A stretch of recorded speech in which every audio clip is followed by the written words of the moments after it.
உலகெங்கும் வாழும் எங்களின் தமிழ் பேசும் இனிய நேயர்களுக்கு எனது அன்பான வணக்கம். நான் மலேசியாவில் இருந்து ஷாமினி மாரியப்பன். நீங்கள் கேட்டுக்கொண்டிருப்பது அமுதமழை இணையதள வானொலி. நம் இணையதள வானொலியை பதிவிறக்கம் செய்ய விரும்பும் நேயர்கள் omshanti.in/am என்று தட்டச்சு செய்யலாம். அமுதமழை, இது ஆனந்தத்தின் அலை. ஆமாம் நேயர்களே, எப்படி அலைக்கடலுக்கு எல்லை இல்லையோ அதேபோல் அமுதமலையில் ஆனந்தத்திற்கும் எல்லையே இல்லை. ஒவ்வொரு வாரமும் உங்களுக்கான நேரத்தில் மலேசியாவில் இருந்து பல சுவாரஸ்யமான கருத்துக்களை உங்களோடு பகிர்ந்து கொண்டிருக்கிறோம். இந்த வாரம் இனி ஒரு விதி செய்வோம் எனும் தலைப்பின் கீழ் தம் கருத்துக்களை பகிர்ந்து கொள்ள திருமதி லட்சுமி அவர்கள் நம்மோடு இணைந்துள்ளார். வணக்கம் நேயர்களே. வணக்கம் ஷாமினி. வைகறை பொழுதோ அந்தி பொழுதோ உங்கள் காதுகளில் தேனாக பாய்கிறது உங்கள் அன்பான வானொலி. இன்று நாம பேச போகும் தலைப்பு உங்கள் இதயத்திற்கு நெருக்கமான ஒன்று, உங்கள் கனவுகளுக்கு உயிர் கொடுக்க போகும் ஒன்று. அதுதான் வானம் வசப்படும். வானம் எப்படி வசப்படும் என்று நாம் கேட்கலாம். ஆங்கிலத்தில் சொல்லிக் கொடுப்பார்கள், அப் above the sky என்று.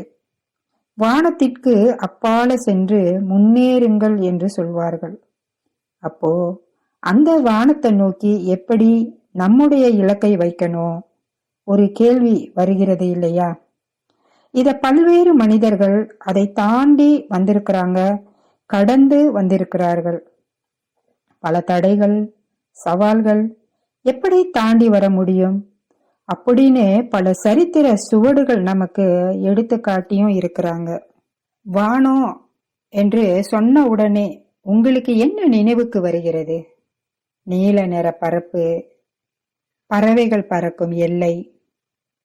இல்லை நேர்களே, உழைக்க துடிக்கும் ஒவ்வொரு மனிதனுக்கும் அவனது இலக்குத்தான் வானம். அந்த வானத்தை நாம் எப்படி வசப்படுத்த போகின்றோம்? பாரதி பாடினார், மனதில் உறுதி வேண்டும், வாக்கினில் இனிமை வேண்டும் என்று. அந்த உறுதி இருந்தால் அந்த அகன்ற வானம் மட்டுமல்ல, இந்த பிரபஞ்சமே நம்ம கையில வந்து விழும். இன்று இந்த 1 மணி நேரம் நாம தோற்று போன கதைகளை பேச போவதில்லை. தோற்றுக்கொண்டே இருந்து ஒரு நாள் வானத்தை தொட்ட சாதனையாளர்களின் ரகசியங்களை பேச போகின்றோம். வானம் வசப்படும் என்பது வெறும் வாக்கியம் அல்ல, அது நமக்குள் இருக்கும் எல்லையற்ற திறமைகளை குறிக்கும் ஒரு நம்பிக்கை. வானத்துக்கு எல்லை இல்லை, அதே போல நம்ம உழைப்பிற்கும் முயற்சிக்கும் எல்லை இருக்கக்கூடாது. நாம் சாதிப்பதற்கு நம்முடைய வயது, பின்னணி அல்லது தற்போதைய சூழ்நிலை ஒரு தடை இல்லை என்பதையும் நாம் தெரிந்து கொள்ளலாம். அன்பு நேயர்களே, நீங்கள் கேட்டுக்கொண்டிருப்பது அமுதமழை இணையதள வானொலியில் இனி ஒரு விதி செய்வோம். ஒரு பாடலுக்கு பிறகு நாம் மீண்டும் இணைவோம். அமுதமழை, இது ஆனந்தத்தின் அலை. நீங்கள் கேட்டுக்கொண்டிருப்பது அமுதமழை இணையதள வானொலியில் இனி ஒரு விதி செய்வோம். தொடர்ந்து பேசலாம் வாருங்கள். அமுதமழை, இது ஆனந்தத்தின் அலை. நேயர்களே, வானம் வசப்படும் என்பதன் முதல் ரகசியம் நம்முடைய எண்ணங்கள். நீங்கள் எதை பற்றி தீவிரமாக சிந்திக்கிறீர்களோ அதுவாகவே நீங்கள் மாறுகிறீர்கள். இதைதான் மாபெரும் தத்துவ ஞானி புத்தரிலிருந்து நம் காலத்து APJ அப்துல் கலாம் வரை அனைவருக்கும் சொல்லியிருக்கிறார்கள். இந்த கருத்துக்களை மேலும் ஆழமாக புரிந்து கொள்ள ஒரு சிறு கதை ஒன்றை நாம் இப்பொழுது செவிமடுக்கலாம். ஒரு காட்டில் ஒரு சிங்கம் இருந்தது. அது ஒரு நாள் வேட்டையாட சென்ற பொழுது தவறுதலாக ஒரு ஆட்டு மந்தைக்குள் புகுந்து விட்டது. அங்கிருந்த ஒரு குட்டி சிங்கம் ஆடுகளுடனே வளர்ந்து வந்தது. அது ஆடுகள் போலவே புல் தின்றது, ஆடுகளைப் போலவே கத்தியது. தன்னை ஒரு ஆடு என்றே அது நினைத்து கொண்டது.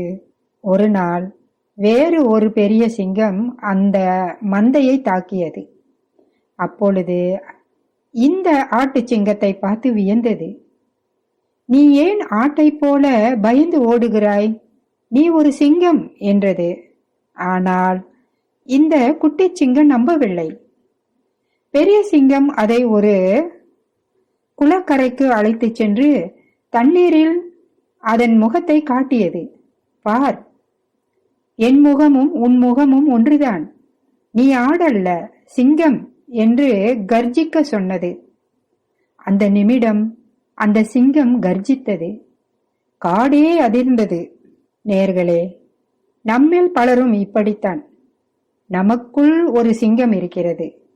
ஆனால் சூழ்நிலை என்ற ஆட்டு மந்தைக்குள் சிக்கி, என்னால் முடியாது, என் குடும்ப பின்னணி அப்படி, எனக்கு பணம் இல்லை என்று நம்மை நாமே சுருக்கிக் கொள்கிறோம்.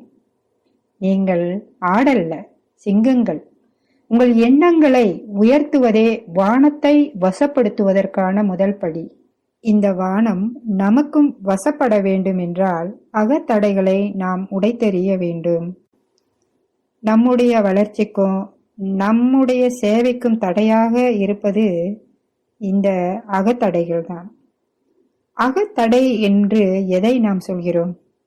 நமக்குள் ஏற்படுகின்ற பயம், தாழ்வு மனப்பான்மை, சோம்பல், கடந்த காலத்தின் தோல்விகளை கண்டு பயப்படுவது, பிறருடன் ஒப்பிட்டு பார்ப்பது, இதைதான் நாம் அகத்தடைகள் என்று சொல்கின்றோம். பயம் மற்றும் சந்தேகம் வரும் பொழுது, என்னால் இதை செய்ய முடியுமா, எனக்கு அந்த தகுதி இருக்கிறதா அப்படின்ற பயம் வருகிறது. கடந்த காலத்தினோட தோல்விகளின் காரணமாக, முன்பு ஒரு முறை நான் தோல்வி அடைந்ததனால் எப்பொழுதும் அப்படியே நடக்கும் என்று நினைப்பது, அது நம்மளுடைய அகத்தடையாக இருக்கிறது. அது போலவே பிறர் என்ன நினைப்பாங்களோ என்ற கவலை, நம்முடைய எண்ணங்களை, சேவைகளை வெளிப்படுத்தும் போது மற்றவர்கள் நம்மை பற்றி என்ன விமர்சனம் செய்வார்களோ என்று தயங்குவது, அது மட்டுமில்லாமல் பிறரோடு ஒப்பிட்டு பார்ப்பது, மற்றவர்களின் திறமையோடு நம்மை ஒப்பிட்டு நம்மை நாமே குறைத்து மதிப்பீடுவது, இதுவே அகத்தடைகள்.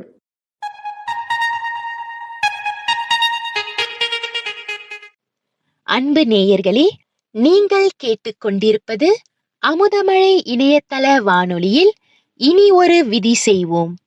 அமுதமழை, இது ஆனந்தத்தின் அலை. நீங்கள் கேட்டுக்கொண்டிருப்பது அமுதமழை இணையதள வானொலியில் இனி ஒரு விதி செய்வோம். தொடர்ந்து பேசலாம் வாருங்கள். அமுதமழை, இது ஆனந்தத்தின் அலை. நம்மிடையே உள்ள அகத்தடைகளை உடைத்து நாம் எப்படி முன்னேறுவது மற்றும் நம்மளுடைய சேவைகளை விரிவுபடுத்துவது என்பதற்கான தீர்வுகளை காணலாம். முதல்ல சுய விழிப்புணர்வு வேண்டும். என்னிடம் இருக்கும் அகத்தடை எது என்பதை நான் கண்டறிந்து அதை ஒரு காகிதத்தில் எழுத வேண்டும். குறைகளை ஒப்புக்கொள்வதே அதை மாற்றுவதற்கான முதல் படி. அடுத்ததாக மனமாற்றம், அதாவது மைண்ட் செட் ஷிஃப்ட் என்று சொல்வார்கள் இல்லையா? என்னால் முடியாது என்பதை என்னால் முயல முடியும் என்று மாற்றுவது. தவறுகள் செய்வது தோல்வி அல்ல நேர்களே, தவறுகள் செய்வது தோல்வி அல்ல, அது ஒரு பாடம் என்பதை நாம் உணர வேண்டும். அது மட்டுமில்லாமல் ஒற்றுமையும் கூட்டு முயற்சியும் நம்மை இந்த அகத்தடையில் இருந்து விடுபடுவதற்கு உதவி செய்யும். தனி மனிதனாக ஒரு காரியத்தை செய்ய தயங்கும் பொழுது ஒரு குழுவாக, அதாவது பிற சகோதர சகோதரிகளோட துணையோடு இணையும் பொழுது பலம் கூடுகிறது. கூட்டு பிரார்த்தனையும் கூட்டு சேவையும் அகத்தடைகளை எளிதாக உடைக்கும் என்பதே உண்மை. தினமும் ஒரு சிறிய நல்ல பழக்கத்தை நாம் ஒழுக்கமாக செய்யும் பொழுது நம்மிடையே இருக்கும் தன்னம்பிக்கை தானாக வளரும். உதாரணத்திற்கு ஒரு தியானம் பழகுவது, சுய முன்னேற்றத்திற்கான புத்தகங்களை வாசிப்பது, பிறருக்கு உதவுவது, இது போன்ற விஷயங்களில் நாம் ஈடுபடும் பொழுது நம்மிடையே இருக்கக்கூடிய அகத்தடைகளை நம்மால் உடைத்துவிட முடியும். நம்மை நாமே செதுக்கிக் கொள்வது ஒரு சிப்பியை போன்றது. தேவையில்லாத கற்களை, அதாவது அகத்தடைகளை நீக்கினால் நமக்குள் இருக்கும் அழகான சிற்பம், அதாவது உன்னதமான குணம் வெளிப்படும். அன்பான நேயர்களே, இந்த வானம் நமக்கு வசப்படம் வேண்டும் என்றால் தோல்விகளே வெற்றியின் படிக்கட்டுகள் என்பதை நாம் புரிந்து கொள்ள வேண்டும். நம்மில் பலர் கண்டு பயந்து ஓடும் ஒரு வார்த்தை, அதுதான் தோல்வி. தோல்வி என்றால் என்ன? அது ஒரு முடிவா? இல்லை, அது ஒரு புதிய தொடக்கம். வானத்தை தொட்ட எவருமே முதல் அடியில் அங்கு செல்லவில்லை. தாமஸ் அல்வா எடிசன் மின்சார விளக்கை கண்டுபிடிப்பதற்கு முன் அவர் 9999 முறை தோல்வி அடைந்தார் என்று சொல்வார்கள். அவரிடம் நிபுணர்கள் கேட்டார்கள், ஏன் இத்தனை முறை தோற்றீர்கள் என்று. அதற்கு எடிசன் சொன்னார், நான் தோக்கவில்லை, மின்சார விளக்கை உருவாக்க முடியாத 9999 வழிகளை கண்டுபிடித்தேன் என்றார். என்ன ஒரு நேர்மறையான சிந்தனை இது!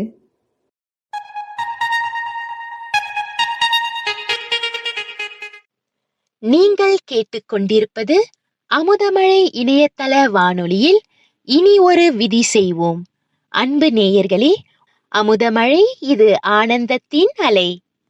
நீங்கள் கேட்டுக்கொண்டிருப்பது அமுதமழை இணையதள வானொலியில் இனி ஒரு விதி செய்வோம். தொடர்ந்து பேசலாம் வாருங்கள். அமுதமழை இது ஆனந்தத்தின் அலை. அதுபோலதான் ஆப்ரஹாம் லிங்கன் வறுமையில் பிறந்தார், வணிகத்தில் தோற்றார், காதலி இறந்து போனாள், நரம்பு தளர்ச்சி நோய் வந்தது, தேர்வில் தொடர்ந்தும் தோற்றார். ஆனால் தனது 52வது வயதில் அமெரிக்காவின் மிகச்சிறந்த ஜனாதிபதியாக உயர்ந்தார். அவர் அன்று சோர்ந்து போய் அமர்ந்திருந்தால் இன்று உலக வரலாற்றில் அவருக்கு ஒரு இடம் இருந்திருக்குமா? நேர்களே, தோல்வி என்பது உங்களை முடக்கும் முள் வேலி அல்ல, நீங்கள் இன்னமும் வேகமாக ஓடுவதற்கான ஓடுகளம். உங்கள் பாதையில் கற்கள் விழுந்தால் அதை தடுமாறி விழும் கற்களாக பார்க்காதீர்கள், மேலே ஏறி நிற்கும் படிக்கற்களாக மாற்றுங்கள். உழைப்பில்லாமல் இங்கு எதுவும் சாத்தியமில்லை. அதிர்ஷ்டம் என்ற வார்த்தையை நம்பி வாழ்பவர்கள் ஏமாந்து போகிறார்கள். ஆனால் உழைப்பு என்ற வார்த்தையை நம்புபவர்கள் வரலாறு படைக்கிறார்கள். நம்மில் பலருக்கும் திருவள்ளுவரின் இந்த திருக்குறள் தெரியும். தெய்வந்தான் ஆகாதெனினும் முயற்சி தன் மெய்வருந்த கூலி தரும். இந்த வார்த்தைகளின் அர்த்தம்தான் என்ன? கடவுளை நினைத்தாலும் ஒரு காரியம் முடியாது என்று கைவிட்டாலும் கூட ஒருவனுடைய விடாமுயற்சியும் அவனது உடலின் கடின உழைப்பும் அதற்கான பலனை தந்தே தீரும் என்கிறார் வள்ளுவர். இதற்கு இந்தியாவின் மலை மனிதன், அதாவது தசரத் மாஞ்சி என்பவரின் கதையை நாம் கொஞ்சம் பார்க்கலாம். பீகாரை சேர்ந்த ஒரு சாதாரண ஏழை விவசாயி இவர். அவரது மனைவி சரியான நேரத்தில் மருத்துவமனைக்கு செல்ல முடியாததனால் ஒரு பெரிய மலையை கடக்க முடியாமல் இறந்து போனாள். அந்த வசதியற்ற கிராமத்திற்கு பாதை அமைக்க அரசாங்கம் முன்வரவில்லை. மாஞ்சி என்ன செய்தார் என்று தெரியுமா? ஒரு சுத்தியால் ஒரு உளியை எடுத்துக்கொண்டார். தனியாக ஒற்றை மனிதனாக 22 ஆண்டுகள் உழைத்து அந்த மாபெரும் மலையை பிளந்து 30 அடி அகல பாதையை உருவாக்கினார். ஒரு அரசாங்கத்தால் செய்ய முடியாததை ஒரு தனி மனிதனின் வைராக்கியம் சாதித்து காட்டியது.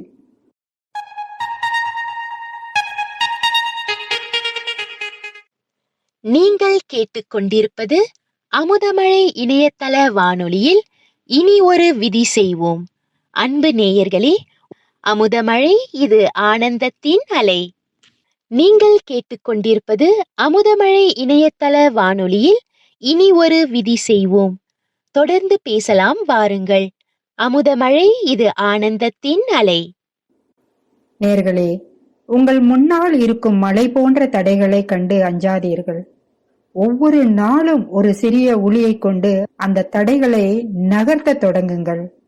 ஒரு நாள் அந்த மலையே உங்களுக்கு பாதையாக மாறித் தரும். நேர்களே, வானத்தை தொட வேண்டும் என்றால் அதற்கான ஏணி நம்முடைய அன்றாட திட்டமிடுதல்தான். பெரிய லட்சியங்களை சிறிய தினசரி இலக்குகளாக பிரிக்க வேண்டும். நேரத்தை வீணடிக்கும் பொழுது நாம் நாட்களை இழப்பதில்லை, நம் வாழ்க்கையே இழக்கின்றோம் என்று புரிந்து கொள்ள வேண்டும். எது முக்கியம், எது அவசரம் என்பதை பிரித்தறிந்து செயல்பட வேண்டும். லட்சியம் என்பது நாம் செல்ல வேண்டிய இலக்கு. நேர நிர்வாகம் என்பது அந்த இலக்கை அடைய உதவும் வாகனம். லட்சியம் இல்லாத வாழ்க்கை துடுப்பில்லாத படகு போன்றது.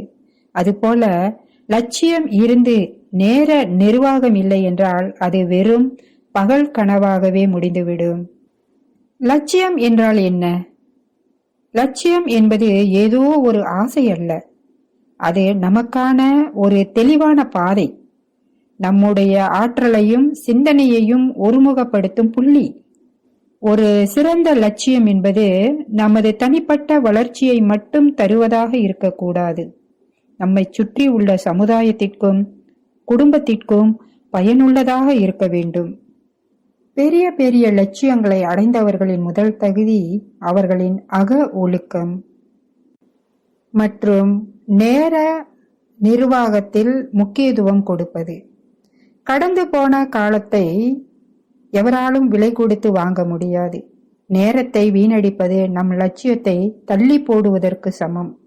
அதனால நமது அன்றாட பணிகளை நாம் வகைப்படுத்த வேண்டும்.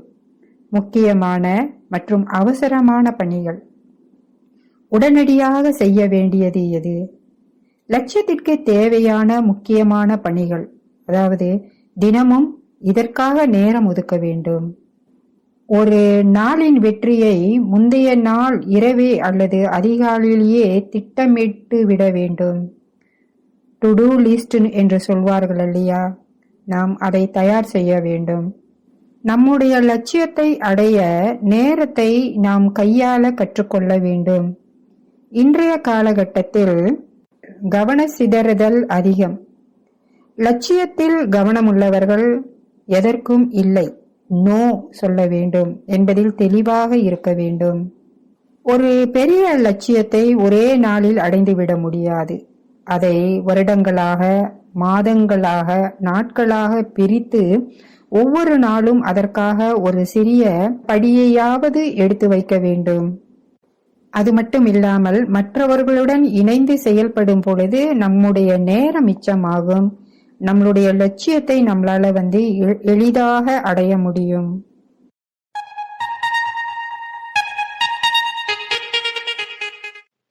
நீங்கள் கேட்டுக்கொண்டிருப்பது அமுதமழை இணையதள வானொலியில் இனி ஒரு விதி செய்வோம்.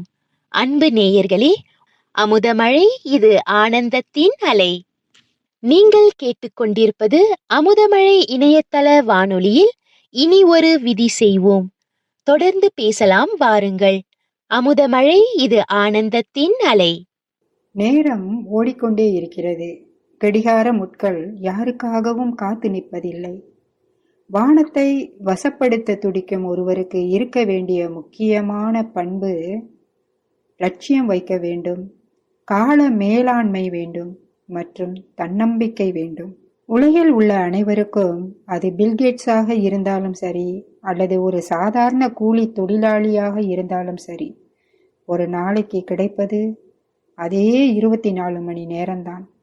ஆனால் அந்த நேரத்தை நாம் எப்படி பயன்படுத்துகிறோம் என்பதில்தான் நம் வாழ்க்கை அடங்கி இருக்கிறது. மொபைல் போன்களிலும் சமூக ஊடகங்களிலும் வீணடிக்கும் நேரத்தை குறைத்து கொள்ளுங்கள்.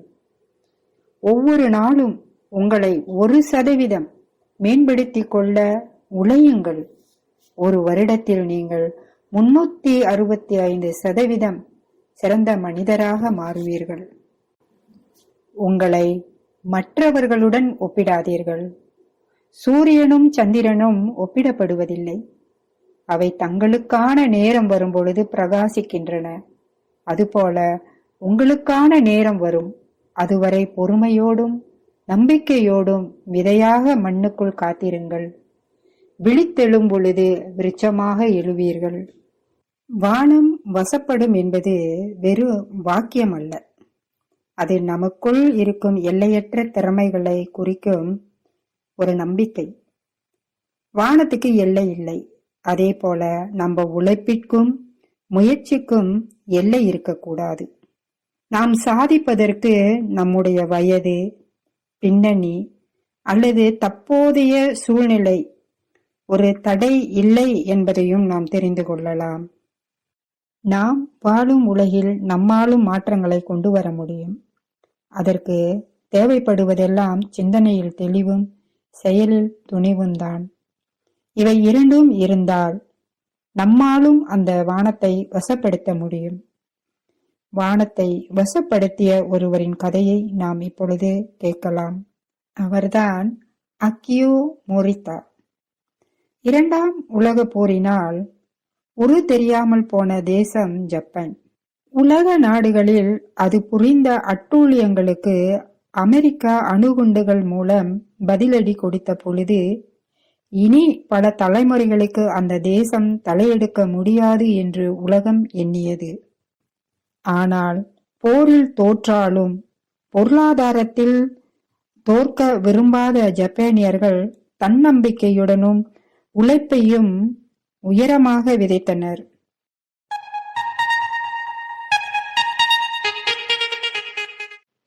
நீங்கள் கேட்டுக்கொண்டிருப்பது அமுதமழை இணையதள வானொலியில் இனி ஒரு விதி செய்வோம். அன்பு நேயர்களே, அமுதமழை இது ஆனந்தத்தின் அலை. நீங்கள் கேட்டுக்கொண்டிருப்பது அமுதமழை இணையதள வானொலியில் இனி ஒரு விதி செய்வோம். தொடர்ந்து பேசலாம் வாருங்கள். அமுதமழை இது ஆனந்தத்தின் அலை. ஜப்பானிய மண்ணில் ஒரு சில தலைவர்கள் மட்டுமல்ல, ஒரு தேசமே தன்னம்பிக்கையோடு எழுந்து நின்று போர் முன்னிலையில் காட்டிய வேகத்தை நாட்டை மறுசீரமைப்பதிலும் காட்டியது. விளைவு 30 ஆண்டுக்குள்ளவே அமெரிக்காவுக்கு நிகராக பொருளியல் வல்லரசாக உருவெடுத்தது ஜப்பான். அந்த அதிசயத்திற்கு வித்திட்டவர்கள் பலர் இருந்தாலும் ஒருவரை ஜப்பானிய வரலாறு மட்டுமல்ல, உலக வரலாறும் என்றென்று போற்றும். மேட் இன் ஜப்பான் என்ற வாசகத்தை தாங்கி வரும் எந்த பொருளையும் கண்ணை மூடிக்கொண்டு வாங்கும் அளவுக்கு உலக மக்கள் நம்பிக்கை கொண்டிருக்கிறார்கள் என்றால் அதற்கு முதல் மூல காரணம் அந்த தொழில் பிரம்மா. அவர்தான் தரக்கட்டுப்பாடு என்ற தாரக மந்திரத்தையும் சோனி என்ற புகழ்பெற்ற நிறுவனத்தையும் உலகுக்கு தந்த ஜப்பானிய தொழில் முனைவர் அக்கியோ மோரிதா. சிதைந்து போன ஜப்பானியை சீர்தூக்கிவிட உதவிய அவரின் தன்முனைப்பு ஊட்டும் கதையை தெரிந்து கொள்வோம். 1921 ஆண்டு ஜனவரி 26ஆம் தேதி ஜப்பானின் நகோயா நகரில் குடும்பத்தில் மூத்த பிள்ளையாக பிறந்தவர் மோரிதா. 400 ஆண்டுகளுக்கு மேலாக ஷேக் எனப்படும் ஜப்பானிய மதுபானம் தயாரிக்கும் தொழிலில் ஈடுபட்டிருந்தது அவர் குடும்பம். மோரிதாவும் அதே தொழிலை செய்ய வேண்டும் என்று விரும்பிய தந்தை அவரை பள்ளியில் படித்த பொழுதே மோரிதாவை நிறுவன கூட்டங்களில் கலந்து கொள்ள செய்வார். 2ஆம் உலகப் போர் முடிந்தது, என்ன செய்யலாம் என்று யோசித்தார் மோரிதா. 14 தலைமுறைகளாக செய்யப்பட்டு வந்த தன் குடும்ப தொழிலையே செய்து வசதியாக பிரச்சனை இல்லாத வாழ்க்கையை அவர் தேர்ந்தெடுக்க முடியும்.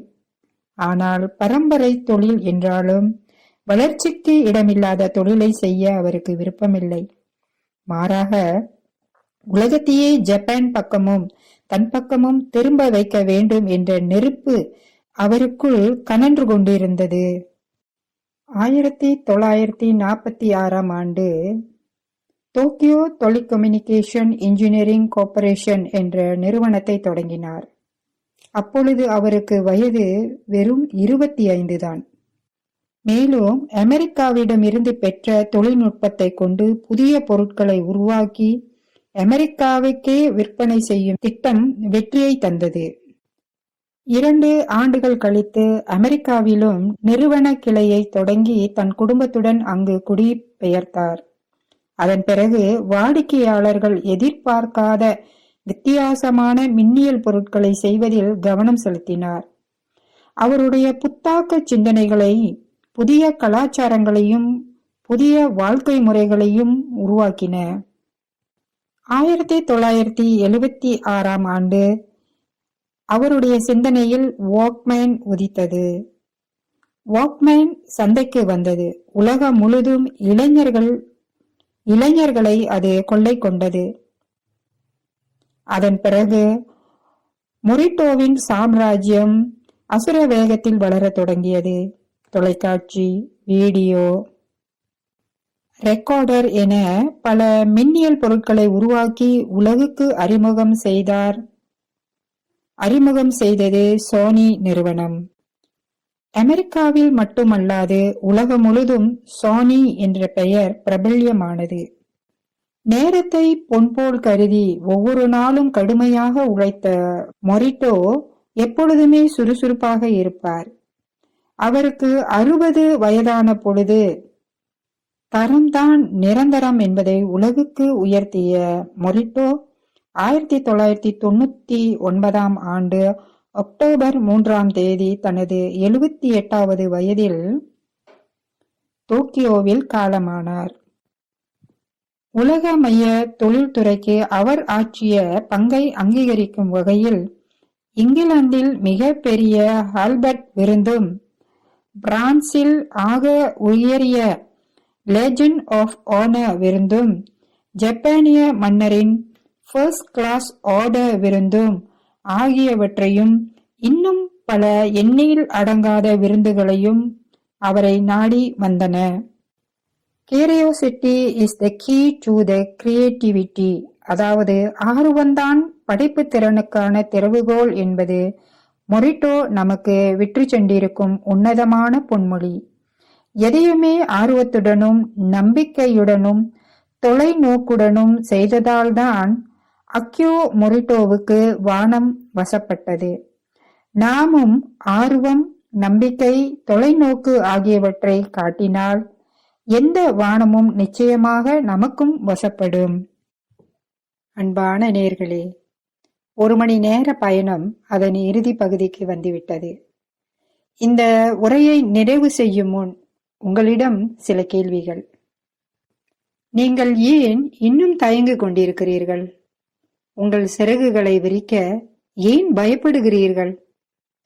வானம் என்பது பறவைகளுக்கு பஞ்சம் இல்லாத ஒரு இடம். அங்கு உங்களுக்கும் ஒரு இடம் இருக்கிறது.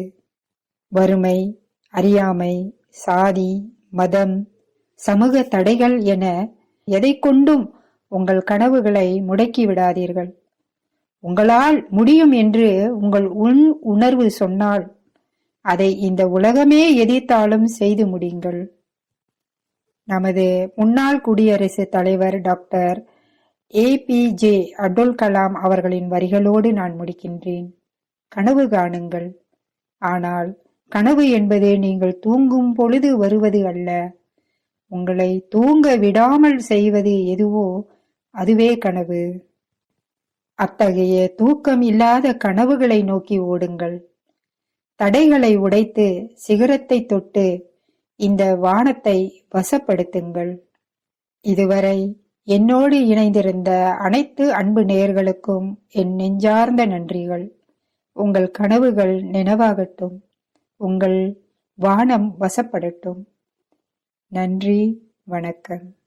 நம்மோடு பல பயனுள்ள விஷயங்களை பகிர்ந்து கொண்ட திருமதி லட்சுமி அவர்களுக்கு நன்றி.